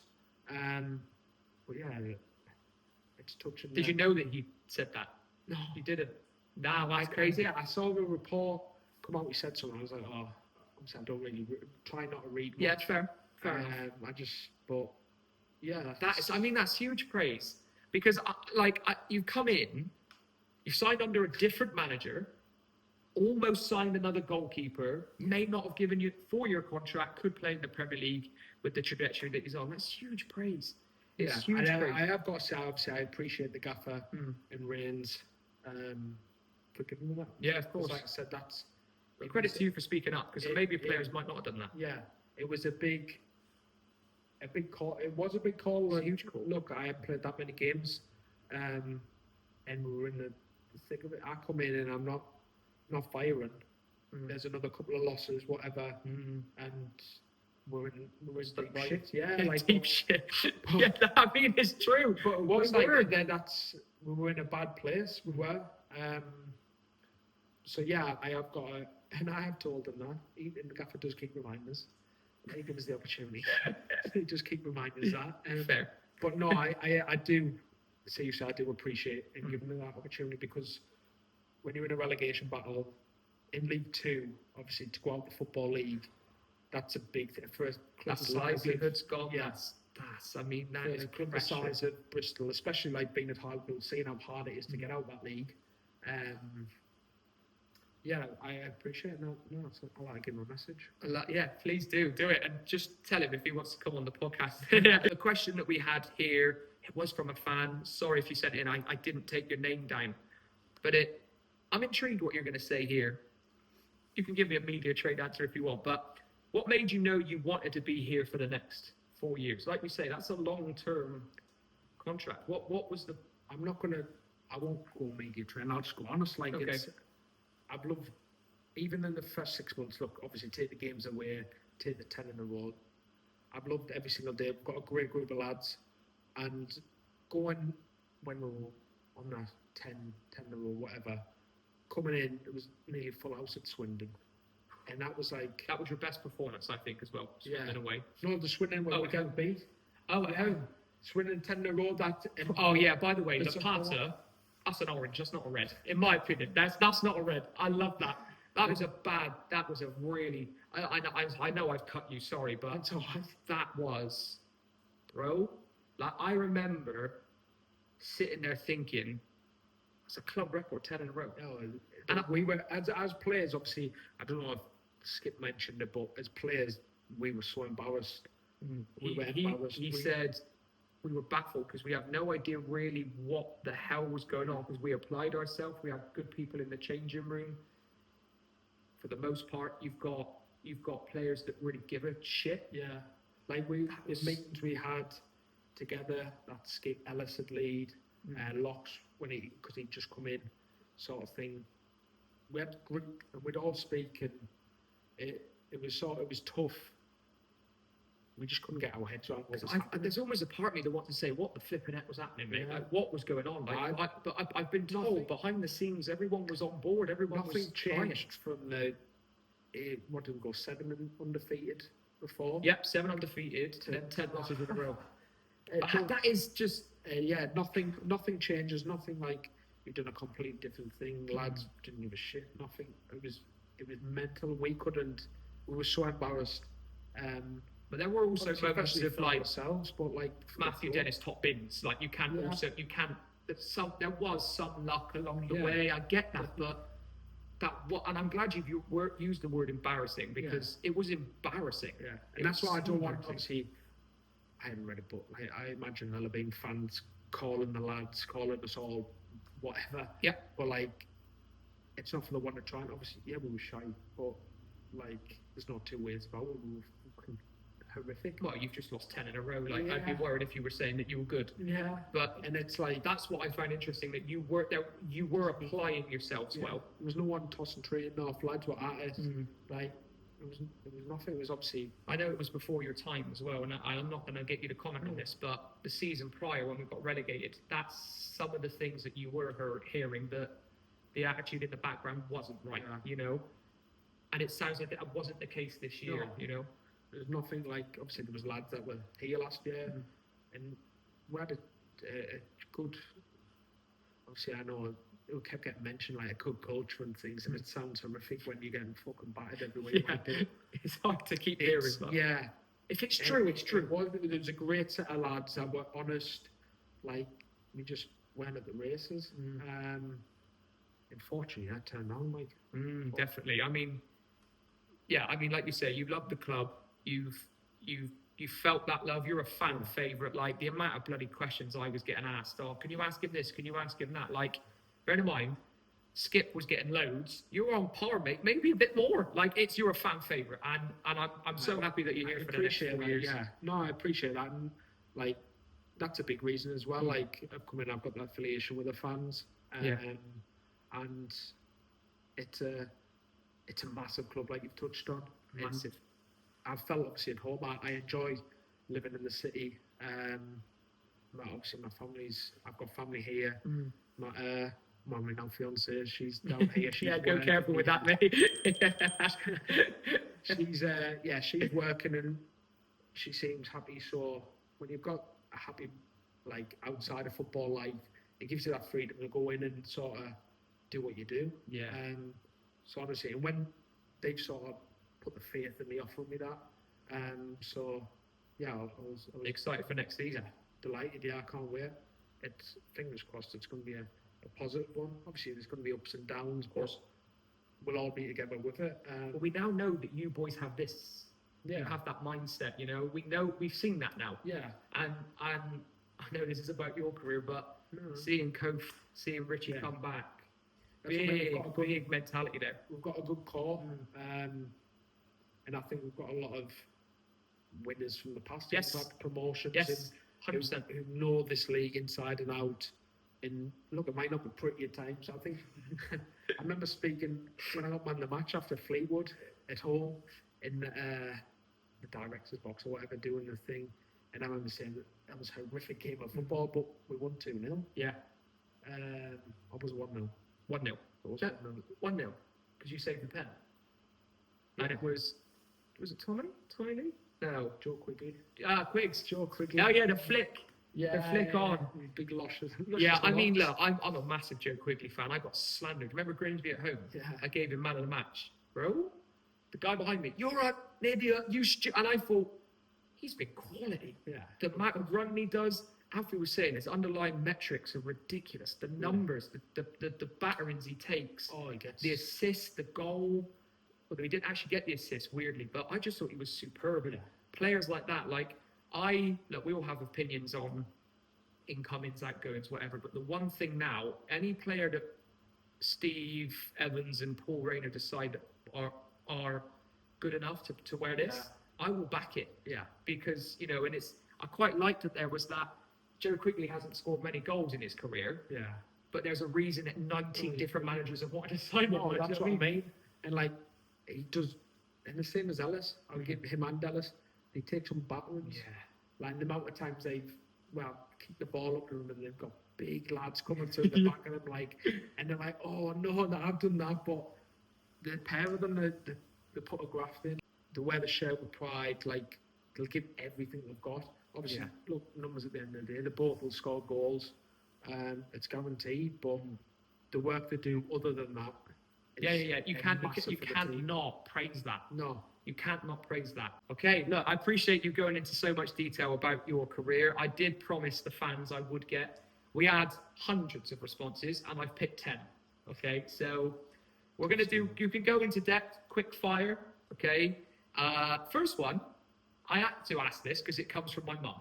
Nice. My mum is a big fan of yours, by the way. She likes Brad Young, super Brad Young in goal. She's singing her heart out. I love those. What do you find the hardest part of being a goalkeeper?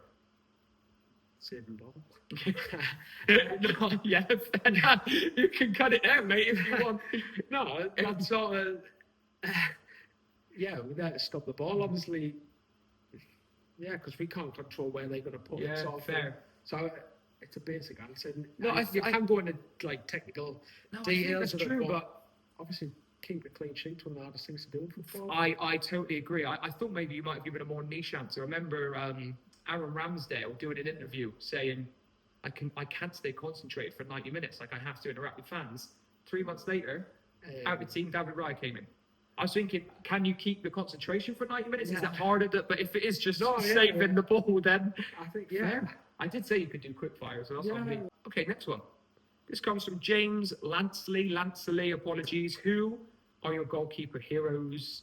Is there anyone that you really look up to as a goalkeeper, model of the game? Is it Casper, etc.? I think growing up was Joe Hart. I loved him. Obviously I've got blonde hair, but I also used to want proper light tips and stuff in like him. And yeah, I love Joe Hart, just his presence.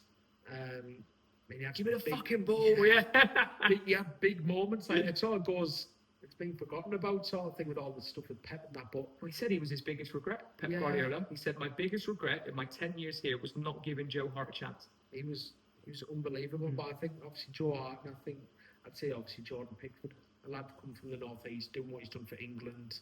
And Sunderland fan, as well. Big Sunderland boy. And I remember watching him when he played for the Sunderland 21s and a local like sort of thing. And you can just, as a goalkeeper, it's weird being the goalkeeper. You sort of like look at them and analyse them, and you just see what they've got like in your thoughts. I'm sure you must notice things that maybe people, his position is great here, right? That just like little technical things. Interesting. And I've always thought, and obviously gone on winning. Never let England down. No. Never let England down. All the shouts of Ramsdale and, like you say, Trafford. You've got your Popes, all of them coming in, and he's always stuck. He's been fantastic, mate. Solid. He's been fantastic. Solid. Next question comes from your friend Ross London, if I've said that name right. Yeah. What's your favourite cheap meal? There's many. Where do we start? Why are you laughing? Where do we start? It's probably going to be a Chinese. What's your order? It depends who I'm with. Is it? Yeah. Okay, same with the missus. Saturday night, you've won a game. There'll be a couple of bevies as well. Yeah. I think we'll go chicken chow mein. I knew you were going to say chow mein. You look like a chow mein boy. Chicken chow mein. I like a chicken ball. Oh, bro, I have to spud you. I love a chicken ball. I can tell I like a chicken ball, but chicken balls are sensational, mate. Yeah, best. Chicken footballs, I like to call them now. Chicken footballs. Chicken footballs. Yeah. Okay, fair. So we've got that. And then, where should we go? Chicken and black bean. Okay. Maybe. Nice. Spicy or? Not too spicy. No. Yeah, fair. And then she likes some prawns, so maybe go salt and chili prawn. Oh, beautiful order. Probably. Mate, chips in there as well. Can I come round and have more dishes? Yeah. We'll bring Chloe over. We'll have a double date with Chinese. Get in. Question 4. Is it the one I told you? Yeah. Okay. Yeah. Okay. This is what I don't know. Well, you must know this. If you don't, you'll be let down. Who do you think of if someone said Mooski to you? Casey McAteer. So there we go. This is when I said to you, baller. Yeah. Baller. Yeah. I looked. I thought a Prem player has sent in a question. I was like, with golf, I whack the ball a mile. Could go in any direction. Okay, you love golf, don't you? As well? Yeah, I do enjoy a good round of golf. And a couple of the lads at Leicester used to call us Moosey, because and then I just sort of called Case Mush. And then all of a sudden we just start calling each other Mooski. It's like merged. Yeah. Interesting. It was weird. But there you go. He'll be happy then. If he ever watches this, he'll be happy. I'll let him know. Big player, by the way. Like, he's Leicester days, Ipswich. He's an Ipswich fan as well. Baller. Back in the Prem. Next question comes from George Butler. Have you always been a goalkeeper? We've covered this. Yeah. You have? Yeah. Signed. Too big. Two. When you arrived, I was looking up and said, you're a tall boy. Number 6, what was your best performance in your opinion this season? I think Swindon away. This comes from Jack Manfield. What's your opinion? Is it something that we don't... Is there something that you look in the moment and think, like, I had a really good game, but maybe it was a slightly quieter game? Like, what was your opinion? There's a couple of moments where I thought, like, I always go back to Crawley, say, just after half-time. Wow, were we 1-0 or 2-0? It would have been 2-0 up. 2-0 up, just after half-time. I thought if they scored, they might have. And I think Cookie had a header when we played Grimsby later on. I remember that. And I thought there was still like 8 minutes left. And you just think, going 3-2 last 8 minutes, you don't want it. Time. Yeah. But I think overall performance, I'd probably say Fleetwood. Really? At home, just fair. I think the penalty save, obviously 0-0 just before half time. That was huge, by the way. And then I just go off moments, sort of thing. Yeah, but true. I think the Swindon, obviously, I've made a few saves. Yeah, you were class in that. You're underplaying that. That was a class game. What a goal from Kane, by the way. But Yeah. you were class in that game. I think that's what I would say is your biggest game. That's what the stats say as well. Your best game was Swindon away. I think my favourite moment from Swindon away was my flying punch over the other side because it just had a massive downpour. Yeah. And I remember when I was like through and I've come on punch and I've slid for miles. I remember that. I enjoyed that. Do you remember that video? Is it Sol Campbell? Yes. And he's sliding and he just keeps going. Yeah, crazy. I'll go Fleetwood. Fair. Fleetwood at home because I got man of the match and Yeah. I think doing it in front of the full house at the man, Big game. Nice. Big game. I think That secured us, Friday. Did that secure? Nearly. We needed Harrogate, I think. Yes. Oh yeah. But Okay. was it? Yeah. Yeah, I'll go because that was a good. So that was a good game, mate. Good game. Not to watch, but a big moment. Yeah. Number 7. How has Bristol Rovers affected your confidence and ultimately your career in football? This comes from Rowan. I think obviously we touched on it earlier. Yeah, we did. Career massively. Like it sort of put me on Sliding doors moments. Yeah, it really that's what it is. That's football really in a is. nutshell. And it sort of like put the name back on. Like when I was that kid coming through with Harlequin, you've got Premier League teams. Yes. Looking out, you've got England set up stuff and that. It sort of put me like back on, and it's given me a platform to now kick on. Obviously, the contract and stuff. It showed the gaffer, the chair, and the owners put faith in me. And that's a nice moment to now kick on. Good. So yeah, it's. I love that. Definitely. I really do love that because I can imagine it is a dark place. So fair play. This comes from Eddie Maggs. What advice would you give to any young goalkeeper? I would think, as a young goalkeeper, obviously just enjoy it. And like I touched on going in Leicester, as a young one, you're going to make mistakes. And I think it's not enjoying the mistakes, because no one likes making mistakes, but especially when you're young, you're just going to be getting better. Yeah. Just enjoy doing what you're doing. Don't put any pressure on yourself, because that comes the Later. older you get. Yeah. Like enjoy and make memories, sort of thing. And just sort of, personally, I'm like a visual learner, so I like to watch like Allison's, Pickford's, Joe Hart's, like and then you make save, and you're like, oh, it was a bit like that. That's what I buzz off. So as a young one, I'd say like watch some goalkeepers and just sort of try and replicate them and have fun with That's it. all I used to do as a kid, like watch YouTube comps of like Messi or Like, Neymar. scoring goals and that, like it's class. It's class. Now fair play. I mean, next question then. Oh, this is interesting. Leo asks, best player that you've played with and also played against. To be fair, you mentioned Cole Palmer. I'm not sure if they can get much better. I think I'd say with Cole Palmer, I played against him. He did score hat-trick passes. It was that day when he come on for the first team, and then he come up. We played Man City away. So Okay. he come on at the Etihad for the first team last couple of minutes. Then he come over and played against us for the 21, scored hat-trick. There was some tasty goals. Wow. I was picking them out the top bracket and everything. You're fuming. But I Cole Palmer or Elise. Oh, mate, mustard. I played. He was at Palace, and I don't know if he'd just come back from an injury and he played for the 21s. Ridiculous. Yeah. Ridiculous player. Scary.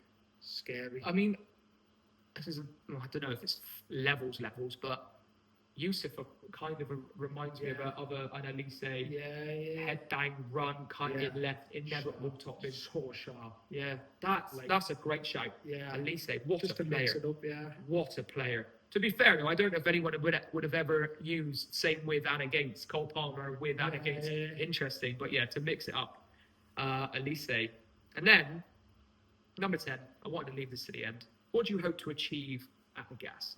This comes from Freddie Noble. Short term, obviously promotion. I think that's and I think long term, obviously to stabilise and kick on again. I think. Because Evans wants that Bristol derby, doesn't he, mate? Yeah, fuck me, that'd be lethal. Crazy. That'd be so good. So yeah, obviously you want to go get promotion. Yeah. I think this year it's going to be tough. I think the league's got better this year. York are good, mate. Ollie Pearce as well, like just slaps net, doesn't he? Like some Rodham and stuff. Yeah, true. Talk about them coming down. Yeah, it's Bristol Rovers. Like, fingers crossed. Obviously, we up there. We should be up there. So no, please be up there, mate. I'm looking forward to it. Yeah. So promotion definitely. All right, we now move into the quiz. I did pre-warn you, but you haven't seen the questions. Alfie got 7 out of 15 points. So how it works is question 1 gets you 1 point, question 2 gets you 2, question 3, and they get progressively harder. It's about your career. Alfie was fuming. He got a couple of points. Career though, a bit longer than mine so far. To be fair, he's an old boy. He's an old boy. How many games have you played? Well, so if there's 15 points max, how many are you reckoning? You've got to beat 7 to go top of the table. I got 10. 10 points. Yeah. Okay, fine. Let's see if we can get there. Alfie Kilgore got 7. Alfie said, "Is there a pride?" And I said, "I'll teach you first aid for free." Chinese. Oh, Chinese with you, yeah. Bill on you. I'll do that, mate. If let's the winner, I'll buy you a Chinese. Chinese. Can happily take that. Go on the dial. Chicken balls got will be. Yeah. If you won't get another We'll contract, have mate. Question number 1: you made your EFL debut versus what team? Newport County. Beautiful, fair play straight away. That was a weird game as well, by the way. 3-0 up. I was thinking this is the easiest game we'll ever play. How the flipping heck did that go to 3-2, mate? Scary. That was weird. Anyway, 1 point in the bag. Question 2: you've saved 4 penalties in total this season, right? So including shootouts. Yeah. But against what sides? There are 3 sides. Tottenham, Fleetwood, Oldham. Wow. Flipping it. Fair play. 2 in top. Do I get extra point? 2 in Nah, top? you don't get a double point, mate. You don't get a double point. You don't. Don't, I'm getting excited now. Question 3. I put this middle because I don't know if I don't know. What was your shirt number at Blythe Spartans?